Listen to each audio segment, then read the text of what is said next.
I just got back from a very tough conversation with Brooke.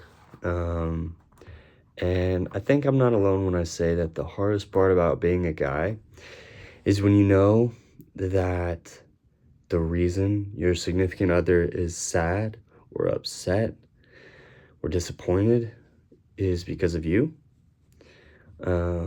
And specifically sad because there's nothing you can do other than let them work things through. I mean, you can talk about it as much as you can, but at the end of the day, they have to work things through by themselves. And you can't do anything. You just have to let them know that you love them, that you're there for them. It is the most, I hate being this helpless. Like, I feel like the worst thing is when you just can't do anything, when you want to do something and you're like, just give me your pain. Just give me your pain.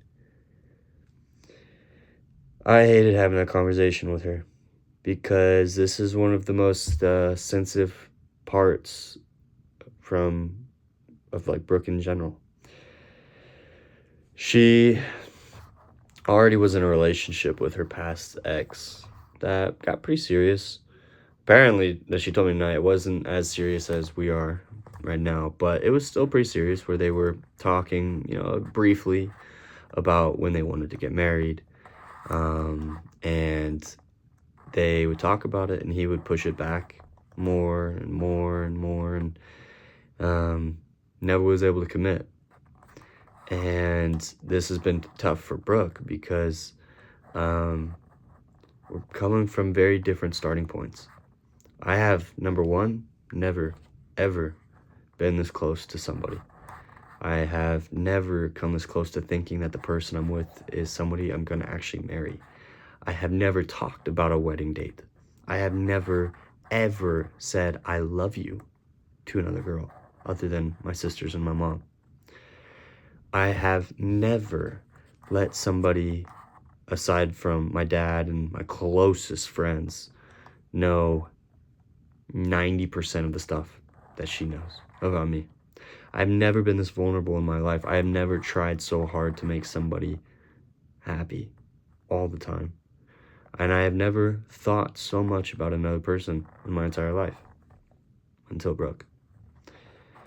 That being said, what this has been teaching me is that I personally have a lot of different issues and emotional things that I'm trying to overcome, specifically relating back to my parents' divorce and just the way I grew up with, this whole concept and notion of being independent, right? Man, I think the craziest thing about this, and this is what I told her as well, is just like the idea of marriage is so critical. It is by far the most important decision I or her will ever make in our entire lives. I can make $1 billion and give it all up, and that still wouldn't be nearly as important as who I marry. Because this is going to be, if not the most important determining factor, my happiness and life trajectory, then it's just insane. 20s, they say, is the decade of decisions, and it really is. It really is. And yet, of all decisions, this one is the one that is the most important. And it's weird to think that it finally can. We grow up our entire lives thinking, oh, one day I'll find my future wife. One day I'll find my future spouse, right? One day I'll get married and we'll live happily ever after. But it's like, whoa, when it finally hits you, it's like, oh my gosh, did I actually just find my future wife? You start questioning it. And you wonder if it's real, if you even deserve it, if you're ready. And here's the thing. Man, logically speaking, my goodness, Brooke is everything I could ever want. She's amazing at communicating.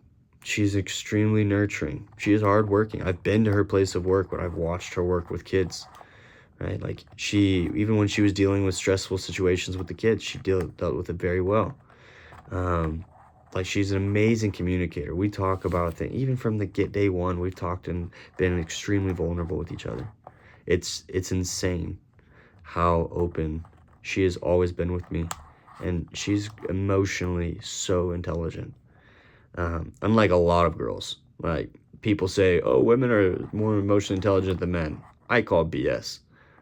I'm gonna be for real. That's a hot take, but my goodness, anyways, that's another topic. Uh, what else? I mean, she's absolutely amazing. She supports me in all my goals and dreams, right? Like she knows when I need to take extra time to work, right? She's supportive of me, of everything I want to do, right? She works with me on things when it comes to something as small as, hey, like I actually want to go hiking, or I want to go travel and go to this place. She's like, okay, you can go with friends. Right? And it's just, I don't ever feel stressed when I go over to see her. In fact, it's the opposite. I feel relaxed. I feel like as if I don't have any worries. I know I'm gonna marry her. And the thing I just don't understand is why I'm so hesitant. It really just comes down to, I actually don't know what it comes down to. Man, the craziest thing about all of this is it does low-key feel rushed. And I think that's the part that maybe is scaring me, is like, because it feels rushed, I don't want to have these feelings of low-key resentment. I don't have these low-key feelings of resentment that I felt pressured into making the most important decision of my life. I want to make this decision for me, and I don't want to. It's so weird because, like, I get where she's coming from as well. In her mind, she doesn't want to have another boyfriend that keeps pushing off the engagement or the marriage date, because she did that for 2 years and just said that, she doesn't want to feel as if she's not wanted. And I don't know how else to express that to her other than the fact is, like, we're just coming from different starting points. This is something she's already been through, right? She's already had the idea in her mind, I'm going to marry this person, and that's it. And I haven't. And so this is so new for me that I'm trying to sprint to catch up to her. And yet I don't feel like I'm even given that time to. And the worst part is, like, I know she doesn't want to think this or hear this, but, like, even after this conversation, I still feel low-key a little pressured. And it's because I don't want her to think that I'm going anywhere.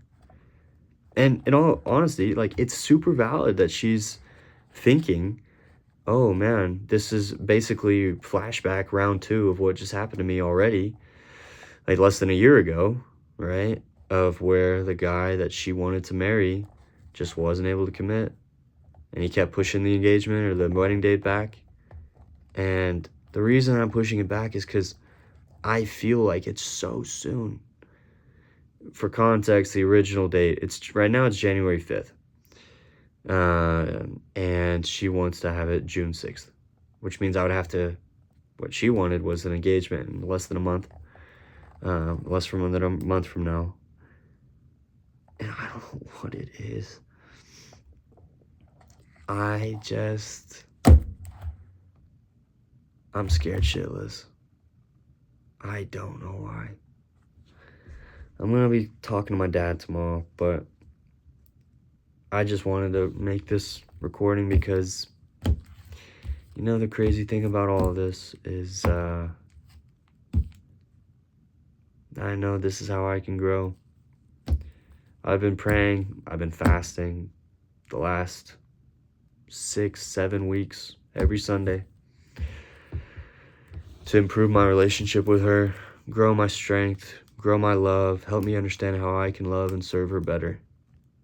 Every single Sunday I've been fasting for this. And it's great that we're going through this. It's great that we're talking about this, that we're being open about what fears we have, why we think the way we do. I just wish that I could have as much faith as she does, because in all reality, faith's an act of marriage. And the crazy thing is, this act of marriage is the fact that it is faith. I wish I could have as much faith as her. I don't know why. I don't know why I don't have this faith that she does. And it's frustrating because I know I'm going to marry her. And it's like, why? If I know I'm going to marry her, what's the difference of waiting between December and June, especially in the terms of eternity? And so it's like frustrating because, like, for me, I get frustrated at myself because I'm like, oh, well, if it's June and December, what difference does that make? I mean, there really is no difference for me. But I get frustrated low key on her side because it's like, well, if there really is no difference in 6 months in the perspective of eternity, but it would make me feel so much more confident in being able to know that we're dating with intention and with purpose, right? Because that's what I've been trying to do these last few weeks, is like date with intention, date with purpose, right? Work together on growing together and not just hanging out and just going about it as like nonchalantly. It's like, no, like intentionally. And I've been trying to do that. And so I'm just like, well, why can't we just give ourselves just a little bit more time to keep dating with intention and with purpose, build a solid foundation for the most important decision of our life?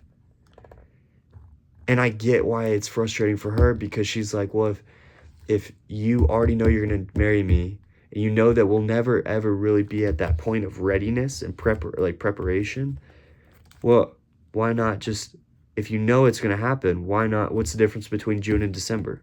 Not really much. And it's true. That's the frustrating part, is both things are true.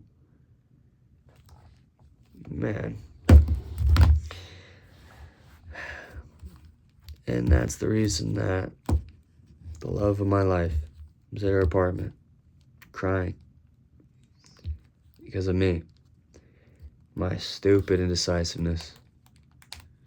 My lack of ability to be emotionally, or having put in the work earlier. It's so stupid. It's really so stupid. But you know what? It'll all work out. I just hate seeing her cry. I just hate it even more when I know I'm the reason why.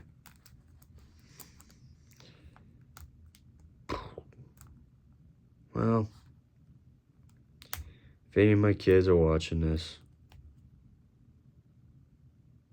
just know I'm trying. I'm not doing a perfect job at it, but I am trying. I love her so much. I would literally do anything for her. And I just don't get why I'm such a wimp. Well, anyways, that's enough of a rant from me. Yeah, I know everything will work out. I also know God's there with me, even through the silence.